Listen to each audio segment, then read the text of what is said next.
You ask Tiger to solve. This deals with linear equations with one unknown. The final result is x equals 5/6. Let's solve it step by step. Group all constants on the right side of the equation. Add 1/3 to both sides.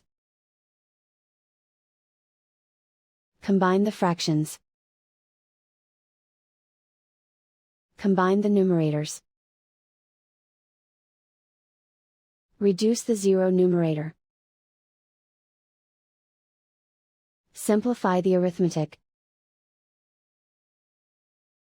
Find the lowest common denominator.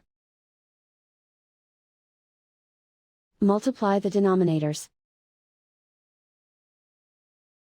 Multiply the numerators. Combine the fractions. Combine the numerators.